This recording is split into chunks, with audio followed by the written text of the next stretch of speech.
सब आशा करते होंगे आप बिल्कुल ठीक हैं। आज का जो मेरा वीडियो रहने वाला है इसमें हम पढ़ेंगे एमसीक्यू क्वेश्चन के बारे में। तो चलिए स्टार्ट करते हैं आज का वीडियो बिना किसी देरी के। अगर आप हमारे चैनल पर नए हैं तो प्लीज़ चैनल को लाइक करिए, शेयर करिए, सब्सक्राइब करिए और देखते रहिए हमारा यूट्यूब चैनल एग्ज़ाम आरजू क्लासेस।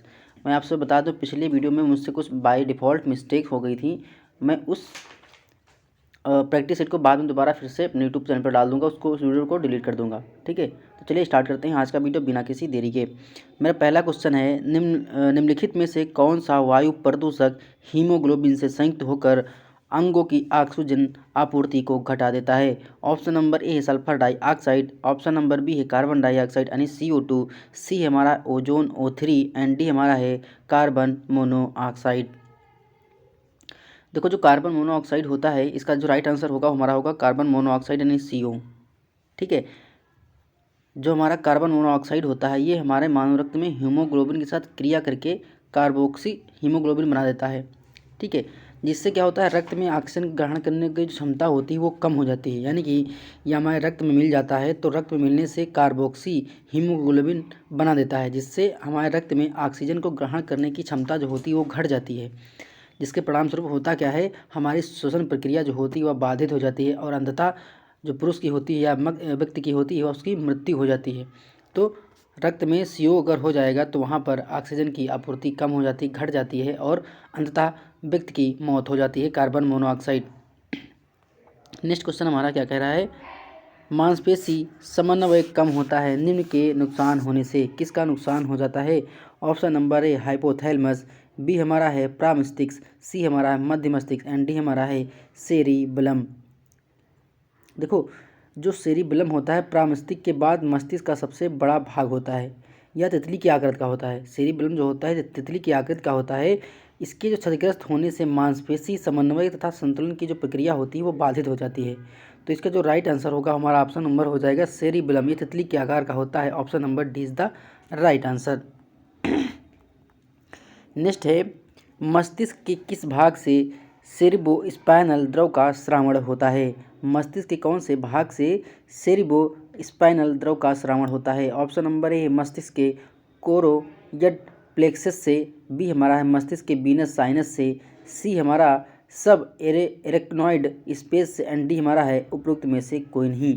तो जो ऑप्शन इसका सही हो जाएगा हमारा हो जाएगा ऑप्शन नंबर ए मस्तिष्क के कोरोयड प्लेक्सस से। ठीक है, और इसमें जो सेरिब्रोस्पाइनल द्रव होता है ये जो स्रावित होता है ये हमारा मस्तिष्क के कोरोयड प्लेक्सस यानी क्या होता है कोरोयड प्लेक्सस से स्रावित होता है तथा इसके प्रतिरक्षा सुरक्षा में सहयोग प्रदान करता है। यानी कि ये हमारा परीक्षात्मक सुरक्षा में सहयोग प्रदान करता है। ऑप्शन नंबर इसका ए सही हो जाएगा। नेक्स्ट है, इनमें से सभी रक्त में पाए जाने वाले प्लाज्मा प्रोटीन हैं सिवाय एक, मतलब एक इसमें नहीं है, बाकी जो 3 प्रोटीन दी हुई हैं ये हमारे रक्त में पाई जाने वाली प्लाज्मा प्रोटीन है। क्या है? प्लाज्मा प्रोटीन है। Option number A albumin, B हमारा है ग्लोबुलिन, सी हमारा है मायोसिन एंड डी हमारा है फाइब्रोन्यूजिन। देखो, जो हमारा रक्त में पाए जाने वाले 3 प्रोटीन हैं, ऑप्शन नंबर ए एल्बुमिन होता है, बी ग्लोबुलिन होता है, सी हमारा फाइब्रोन्यूजिन होता है, लेकिन डी जो होता है ये मायोसिन, ये हमारा मायोसिन जो होता है ये हमारा मांसपेशियों में पाए जाने वाला प्रोटीन होता है। तो मायोसिन जो होता है ये हमारा मांसपेशियों में पाया जाने वाला प्रोटीन होता है। बल्कि जो 3 हमारे ये प्रोटीन है, ये वाले 3 ये हमारे रक्त में पाए जाने वाले प्लाज्मा प्रोटीन होते हैं। तो यहाँ पर इसका जो राइट आंसर हो जाएगा वो हमारा ऑप्शन नंबर सी हो जाएगा, क्योंकि ये छोड़कर ये सभी हमारे पाए जाते हैं लेकिन ये नहीं पाया जाता है हमारे प्लाज्मा प्रोटीन में। नेक्स्ट है, निम्न में से सभी हड्डियां हाथ में पाई जाती हैं एक को छोड़कर। यानी कि हाथ में इसमें से 4 ऑप्शन दिए हैं, 3 ऑप्शन जो हैं ये 3 प्रकार की हड्डियां हमारे हाथ में पाई जाती हैं लेकिन एक हड्डी हमारे हाथ में नहीं पाई जाती है। इसका ऑप्शन नंबर ए कार्पल हड्डियां, बी हमारा है मेटा कार्पल, सी हमारा है कैलिकेनियम एंड डी हमारा है फैलेजेंस। देखो, जो ये 3 हड्डियां होती हैं ये हमारे हड्डियां हाथ में पाई जाती हैं, लेकिन हमारा जो कैलिकेनियम हड्डी है ये हमारी एड़ी की हड्डी होती है। यानी कि पैर के एड़ी की जो हड्डी होती है उसे हम कैलिकेनियम कहते हैं। तो यहाँ पर जो राइट आंसर होगा वो हमारा ऑप्शन नंबर सी हो जाएगा कैलिकेनियम। बाकी ये 3 हड्डियाँ जो हमारी दी हुई हैं ये हमारे हाथ में पाई जाती हैं, लेकिन ये कैलिकेनियम हमारी पैर की एड़ी में पाई जाती है। नेक्स्ट है, जब उत्तल सतह अवतल सतह से फिट हो जाए तो यह कहलाती है। Option number A plane, B हमारा है सैडल, सी हमारा हिंज एंड डी हमारा है बॉल एंड सॉकेट। ठीक है, जब किसी अस्थि का उत्तल सतह यानी कॉन्वेक्स सर्फेस का दूसरी अस्थि के अवतल सतह यानी कि कॉन्वेक्स सर्फेस से फिट हो जाता है तो इस प्रकार का जोड़ जो होता है उसे हिंज जॉइंट कहते हैं, यानी कि ऑप्शन नंबर इसका सी सही हो जाएगा। ठीक है, और जो ये हिंज जो जॉइंट होते हैं ये हमारे एल्बो में पाई जाती है, यानी कोहनी में पाई जाती हैं। अंगुलियां के पोड़ समझ रहे हैं, जहाँ से अंगुलियां मुड़ जाती हैं। सुना होगा कि हाथ में एक पोड़ होता है, दो पोड़ होता है, तीन पोड़ होता है। जो पैरों जो अंगुलियों की पोड़ों के मध्य जो हड्डी होती है उसे हम हिंज हड्डी बोलते हैं। ठीक है, इसमें क्या होता है प्रायः हड्डी मुड़ जाती हैं, इसीलिए इसे हिंज जॉइंट बोलते हैं। ये हमारी कोहनी में यानी कि हाथ देखो मुड़ जाता है बीच से ना, तो एक कोहनी की हो गई। टखने यानी कि पैर का जो टखना होता है, एंकल होता है, वहाँ पर इस प्रकार के जॉइंट देखने को मिलते हैं। तो यह क्या होता है अवतल का उत्तल से सतह जो पिट जॉइंट होता है हड्डी का उसे हम हिंज जॉइंट कहते हैं। तो यहाँ पर ऑप्शन नंबर सी हो जाएगा। हिंज जॉइंट पाया कहाँ जाता है, प्राय कोहनी में पाया जाता है, और उंगलियाँ के जो पोड़ होते हैं यानी कि जहाँ से उंगलियाँ मुड़ती हैं वहाँ पाई जाती है, और टखने यानी कि जो हमारा पैर का टखना होता है वहाँ पर भी इस प्रकार के जॉइंट देखने को मिलते हैं। तो ऑप्शन नंबर इसका सी सही हो जाएगा। नेक्स्ट है मानव रक्त का पीएच कितना है। आप लोग इस क्वेश्चन का आंसर जरूर जानते होंगे कि मानव रक्त का जो पीएच होता है, पीएच मतलब होता है पावर ऑफ हाइड्रोजन आयन यानी कि पीएच। ठीक है, इसको जो दिया था सबसे प्रथम वैज्ञानिक ने दिया था वो हमारे पी सोरेनसन साहब ने पीएच का सर्वप्रथम बताया था पीएच के बारे में। ठीक है, तो पीएच का फुल फॉर्म होता है पावर ऑफ हाइड्रोजन आयन। ठीक है, तो यहाँ पर जो रक्त का पीएच होता है वो हमारा होता है 7.4। ठीक, ऑप्शन नंबर सी इसका सही हो जाएगा। 7.4 रक्त का पीएच होता तो 7.35 से लेकर 7.545 के बीच होता है ये हमारा रक्त का पीएच। ठीक है, नेक्स्ट देखेंगे क्या है एरोबिक श्वसन द्वारा किया जाता है। जो हमारा एरोबिक श्वसन होता है उसके द्वारा किया जाता है। एरोबिक श्वसन मतलब होता है वायवीय श्वसन यानी कि वायवीय श्वसन। अब देखो एरोबिक श्वसन होता क्या है, इसमें ऑक्सीजन प्रयुक्त होती है। वायु श्वसन पौधे के साथ जंतुओं में भी होता है। कोशिका में वायु श्वसन का महत्वपूर्ण भाग जो हमारा होता है वो हमारा होता है माइटोकांड्रिया में संपन्न होता है। वायु देखो वायवीय ठीक है, वायवीय श्वसन एरोबिक मतलब वायवीय श्वसन, एरोबिक यानी कि ठीक है AEROBIC एरोबिक रिस्पायरेशन, ये हमारा कहाँ होता है माइटोकॉन्ड्रिया में। वायवीय श्वसन कहाँ होता है हमारा माइटोकॉन्ड्रिया में होता है। तो ऑप्शन नंबर डी हमारा सही हो जाएगा। नेक्स्ट है इनमें से कौन सा एक कार्य यकृत का है, यानी कि यकृत का क्या कार्य होता है, यकृत को हम जिगर भी बोलते हैं।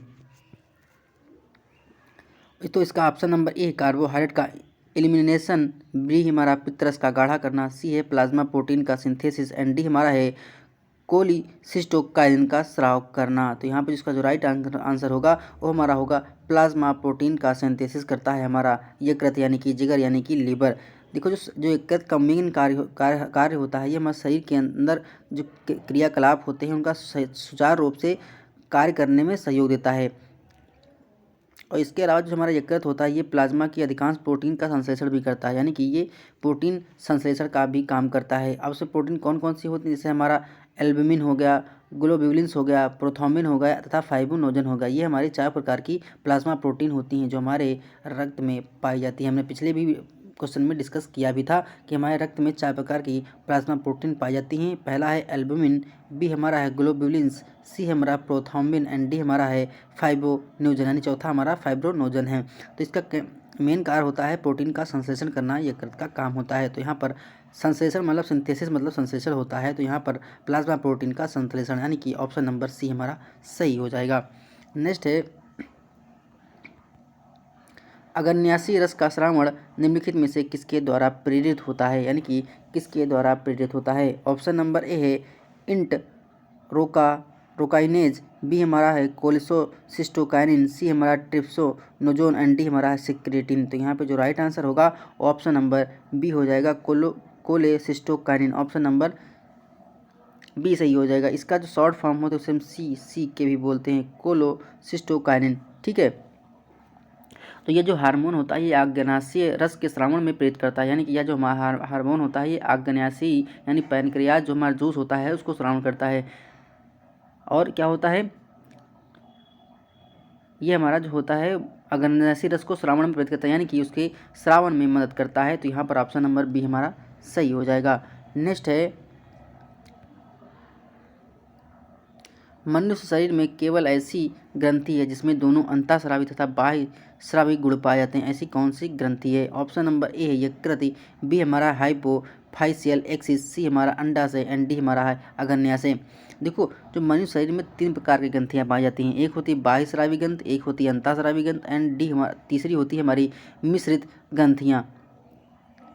और मनुष्य से ही शरीर में अग्न्याशय एक ऐसी ग्रंथि है जो मिश्रित ग्रंथि है, जिसमें अंतःस्रावी और बाह्य स्रावी दोनों प्रकार के गुण पाए जाते हैं। किसे पाए जाते हैं? ऑप्शन नंबर इसका डी होगा। मानव शरीर में 3 प्रकार की ग्रंथियाँ पाई जाती हैं, अंतःस्रावी, बाह्य स्रावी और मिश्रित ग्रंथियाँ।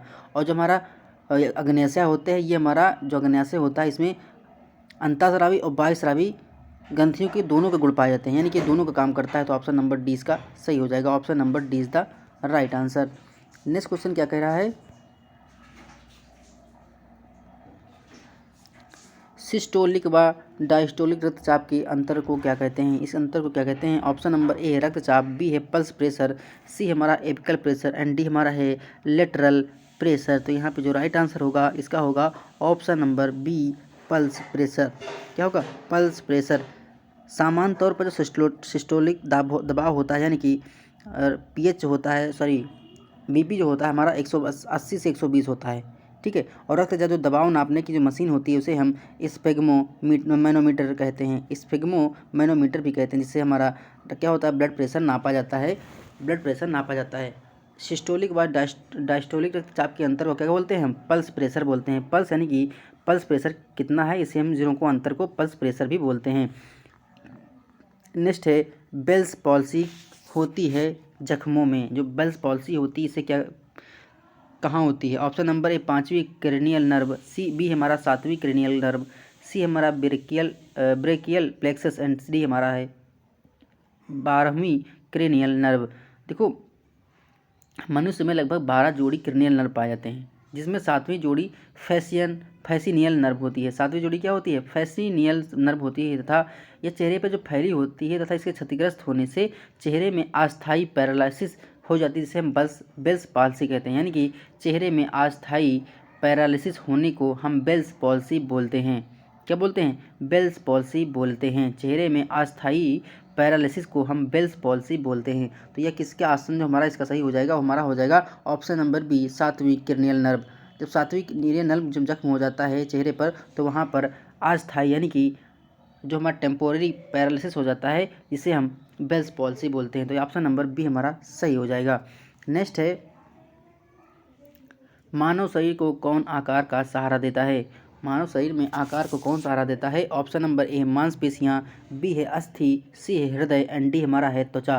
तो सहारा कौन देता है? सहारा हमारा अस्थि यानी कि बोन्स यानी कि हड्डियाँ देती हैं। तो ऑप्शन नंबर बी हमारा सही हो जाएगा। नेक्स्ट है, मानव शरीर में कितनी हड्डियां पाई जाती हैं? मानव शरीर में कितनी हड्डियां पाई जाती हैं? ऑप्शन नंबर ए है 202, ऑप्शन नंबर बी है 204, सी है 206 एंड डी हमारा है 208। तो इसका जो राइट आंसर आप लोग जो पता ही होगा, इसका राइट आंसर 206 होगा। अच्छा ये बताओ, नवजात जो बेबी होता है, ठीक है, उसके शरीर में कितनी हड्डियां होती हैं? टोटल बोन्स जो होती हैं न्यू बॉर्न बेबी में, उसमें कितनी होती हैं? इस क्वेश्चन का कमेंट बॉक्स में आंसर बताइएगा कि एक नवजात बच्चा है उसके शरीर में कितनी हड्डियां होती हैं। नवजात बेबी के शरीर में टोटल कितनी हड्डियां होती हैं, इसका आंसर आप कमेंट बॉक्स में बताइएगा। हमने मनुष्य शरीर में बता दिया 206 होती हैं। नेक्स्ट है, मानव शरीर में सबसे बड़ी ग्रंथि कौन सी है? लार्जेस्ट ग्लैंड हमारे शरीर में कौन सी है? ऑप्शन नंबर है पैनक्रियाज, बी है लीवर, सी हमारा स्प्लीन यानी कि स्प्लीन को क्या बोलते हैं? गुहा। ऑप्शन नंबर डी हमारा है गाल ब्लैडर। देखो, जो सबसे बड़ी मानव शरीर की ग्रंथि होती है वो लीवर होती है, यानी कि यकृत, इसे हम जिगर भी बोलते हैं। यकृत पित्त में क्या होता है? यकृत में हमारा यकृत पित्त यानी यकृत पितरस का निर्माण होता है। यकृत पित्त का जो निर्माण हो, देखो यकृत जो पितरस होता है वो हमारा निर्माण होता है लीवर में, पितरस का निर्माण होता है लीवर में, लेकिन संचय यानी कि स्टोर कहाँ पर होता है? तो स्टोर हमारा पित्ताशय में होता है, ठीक है। पित्त रस कहाँ करता है? लीवर में, और स्टोर कहाँ होता है? पित्ताशय में। और सबसे बड़ी हमारे मानव शरीर की जो ग्रंथ है वो हमारी है लीवर यानी कि यकृत यानी कि जिगर। तो यहाँ पे जो राइट आंसर होगा option number B is the right answer. Liver से हमारा पित्त रस निकलता है और स्टोर कहाँ होता है? पित्ताशय में। नेक्स्ट कहाँ है, लार में एंजाइम होता है जो निम्नलिखित में से किस पोषक तत्व पर कार्य करता है। Option number A protein, B है वसा, सी है स्टार्च एंड डी हमारा है खनिज पदार्थ। लार में जो होता है एमाइलाइज एंजाइम होता है। क्या होता है लार में? लार में एमाइलेज एंजाइम होता है जो स्टार्च को शर्करा में तोड़ता है। स्टार्च को काहे में तोड़ता है? शर्करा में तोड़ता है। स्टार्च को शर्करा में तोड़ता है। तो यहाँ पर जो राइट आंसर होगा हमारा हो जाए ऑप्शन नंबर सी, यानी कि option number C is the right answer. लार में एमाइलेज एंजाइम होता है जो स्टार्च को शर्करा में तोड़ता है। ऑप्शन नंबर सी इसका सही हो जाएगा।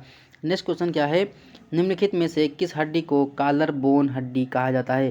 कॉलर बोन हड्डी को हम किसको बोलते हैं? ऑप्शन नंबर ए है एस्टेबुलम, बी हमारा है पेल्विक, सी हमारा स्कैपुला एंड डी हमारा है क्लाविकल। तो यहाँ पे जो राइट आंसर होगा वो ऑप्शन नंबर डी हो जाएगा क्लाविकल। ठीक, option number clavicle, option number D is the right answer. इसे हम कॉलर बोन हड्डी भी कहते हैं। नेक्स्ट क्वेश्चन क्या है? निम्नलिखित में से कौन अंतःस्रावी तंत्र की मास्टर ग्रंथि है? ऑप्शन नंबर ए अग्न्याशय, बी है हमारा पिट्यूटरी, सी हमारा थायराइड एंड डी हमारा है एड्रीनल।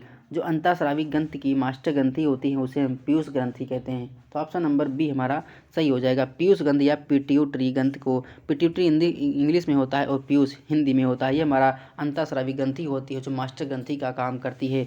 तो ऑप्शन नंबर इसका बी सही हो जाएगा। क्या हो जाएगा? Option number B is the right answer.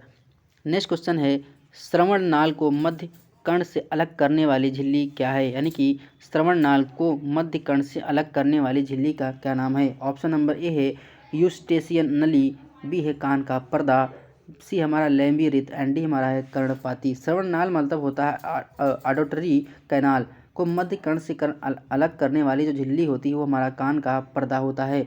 यानी कि ऑप्शन नंबर बी इसका सही हो जाएगा। Option number B is the right answer. Next question क्या है?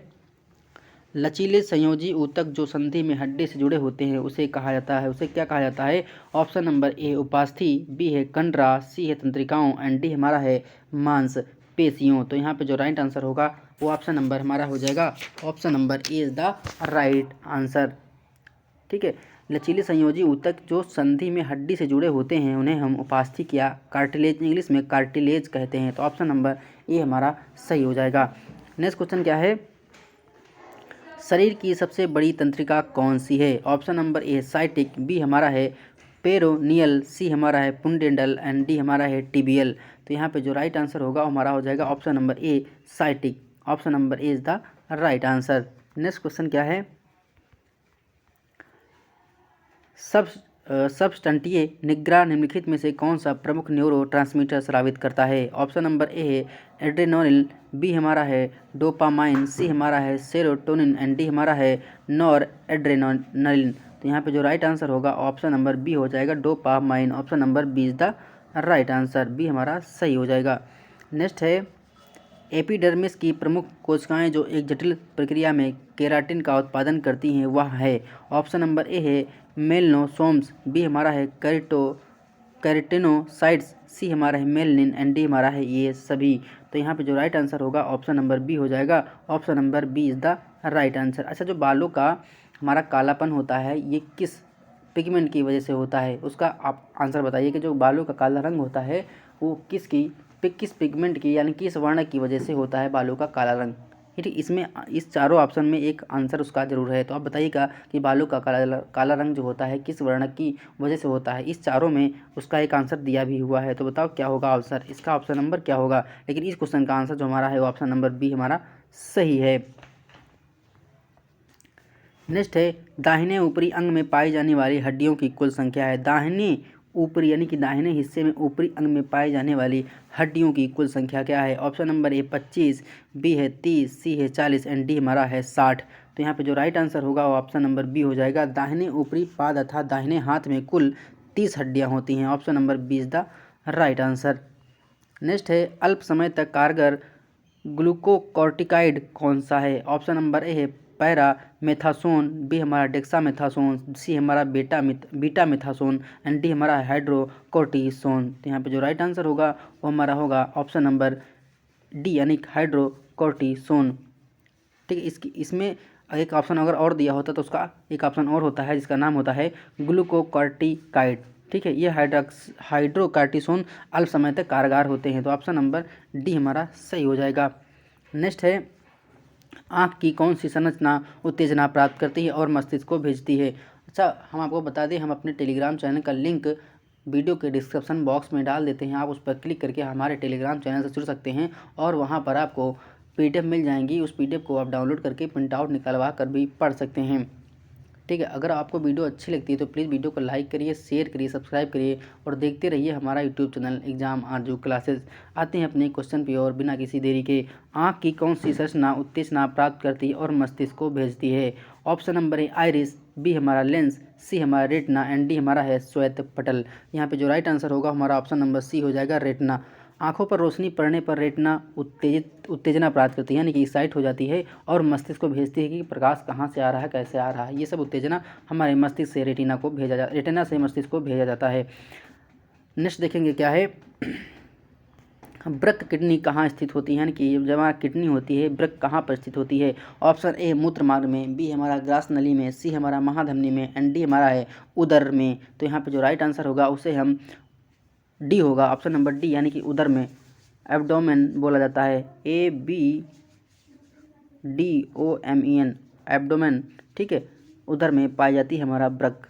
नेक्स्ट देखेंगे क्या है, उस मांसपेशी का नाम क्या है जो स्फिनाइड हड्डी से जबड़े तक फैलता है। Option number A masseter, B हमारा है टेरिगाइड, सी हमारा है स्टेनोकेल्डोमास्टाइड एंड डी हमारा है ट्रेपेजियस। तो यहाँ पे जो राइट आंसर होगा वो हमारा हो जाएगा option number B, pterygoid. Option number B is the right answer. Next है, निकलते समय कंठ नली को यह बंद कर देता है, यानी कि हम कुछ अगर निकल रहे हैं तो हमारे गले में समझ लो एक सांस लेने की नली होती है, एक खाना खाने की नली होती है। लेकिन जब खाना खा रहे होते हैं तो सांस वाली जो नली होती है वो बंद हो जाती है, और जब आप सांस ले रहे होंगे तो खाना खाने वाली जो नली होती है वो बंद जाती है। कभी कभी आपने सुना होगा कि खाना खा रहे हैं, अचानक आपको क्या हो जाता है, मतलब अजीब सा एक होता है कि छींकना, या गाँव में बोलते हैं और कुछ बोलते हैं, को नहीं पता है, लेकिन उसको क्या बोलते हैं, जब गले में आपको किसी से बात कर रहे हो, अचानक बात कर रहे हो, खाना खा रहे हो, तो आपको कुछ खांसी सी आ जाती है।